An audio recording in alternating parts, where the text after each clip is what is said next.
we should have at least equal rights. Now, Devdutt, when the Sarchang Chalak of the RSS, Mohan Bhagwat, publicly proclaims that India is a Hindu nation, and in a sense he speaks for the whole family of organizations there, how do you react as a contemporary man? Well, he's entitled to his views. Yeah.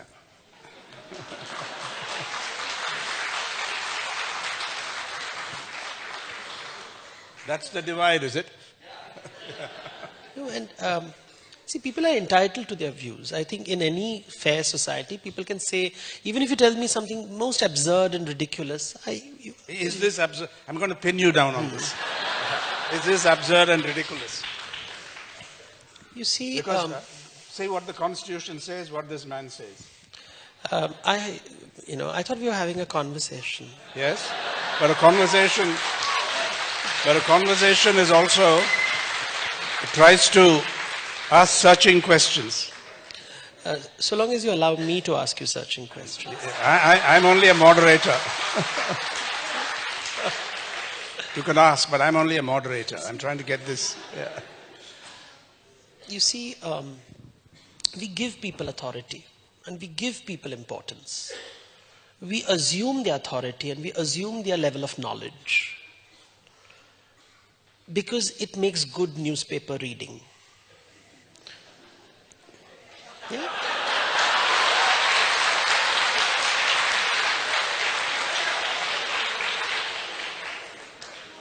So I don't have to put it on the front page. I can put it as a footnote. By the way, Mohan Bhagwat said this.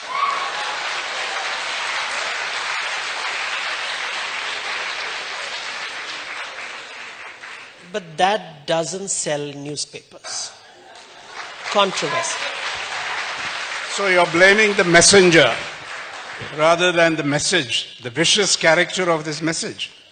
I'm blaming the hierarchy in the way in which the messaging is presented.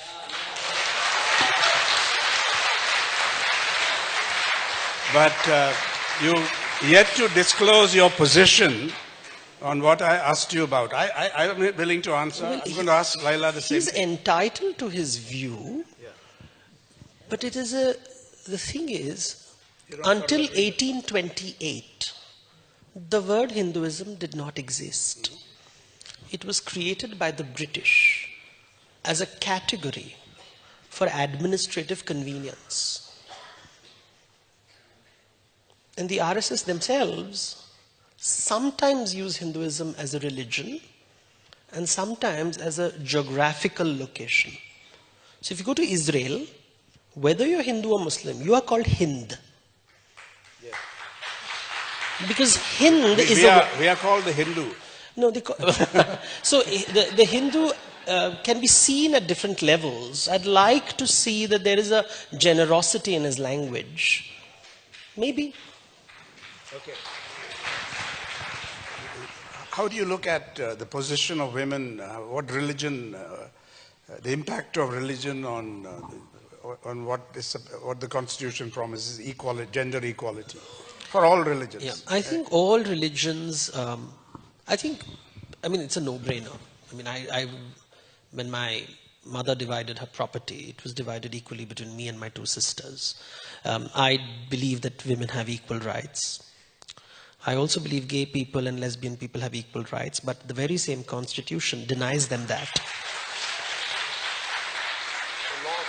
The laws deny. The Supreme Court judge called the LGBTQ community minuscule minority and therefore unworthy of human rights. So it has nothing to do with religion, you know. Even the most democratic and republic of institutions can be highly intolerant.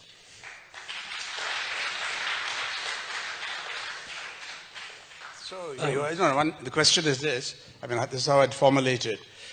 When evidence was asked about Ram temple there, Advani ji, who I think has tremendous experience in this, said, don't look at evidence, look at faith. Yeah. So what is the value you would place on the faith especially when two faiths conflict. Faith meaning Belief of yeah. people among the masses.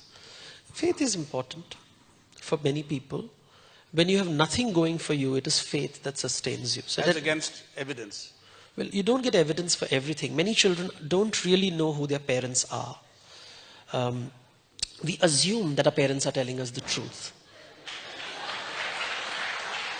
Well, DNA. I'm not going to ask my father and mother, please show me DNA that you're my parents. I mean, that is the end of a relationship. But the fact is, life is based on faith and assumptions. I trust you with my money. I trust you with my, we trust the state, my bank with money. Science.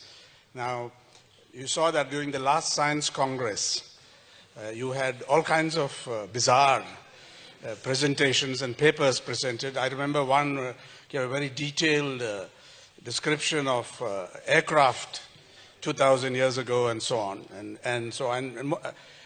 Now this happened after a political change happened in Delhi. It's not a coincidence. Maybe there's some crackpots who presented papers earlier, but this assumed a critical mass.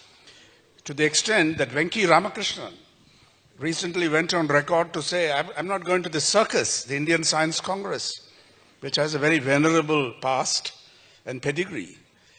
So where does science come into this business of religion, faith, trust, believe people? So where does it come in? I think science has been presented as a religion. Because science deals with facts, measurements, and evidence.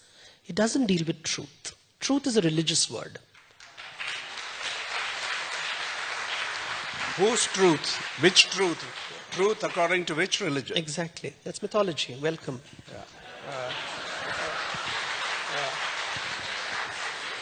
The thing is, when something cannot, it's like I've been asked repeatedly, did planes exist? I said, listen, show me the evidence, show me the measurement, and then it's true.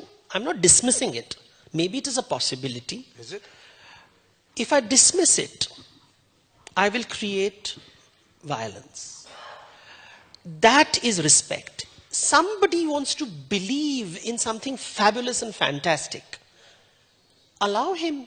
There is fantasy is nobody's truth. Fact is everybody's truth. But between these two extremes, there is myth, which is somebody's truth. It's my truth. And when you are dismissive of it, I get angry. And that anger builds up, and I start doing foolish things. It would be just prudent and good management to just allow people to have certain beliefs that if somebody wants to believe in God, and I don't, if I can respect him, that it is his belief, it makes his life happy. Now replace the word God with Vimanas. He believes it makes him happy. How is it hurting me? Nobody objects to it. If you know how to, I think we have now decided to sensationalize the world, and you know a lot about sensationalization.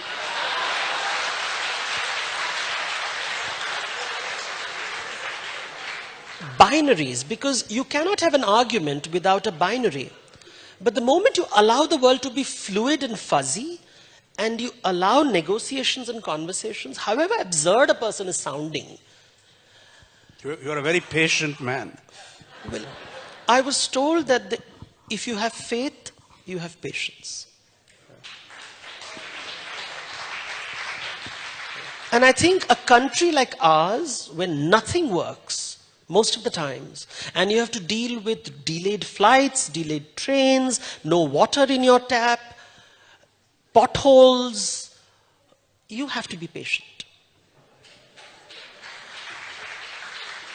We are too eager being judgmental, trying to be right, trying to dominate. You're speaking around this issue. I asked you about, yes, we're talking about science. No, I'm not falling into the binary trap that you use to sensationalize. Yes. And you don't like it. Yeah. I will not fall into your trap. I see it. Yes. I'm sorry, sir.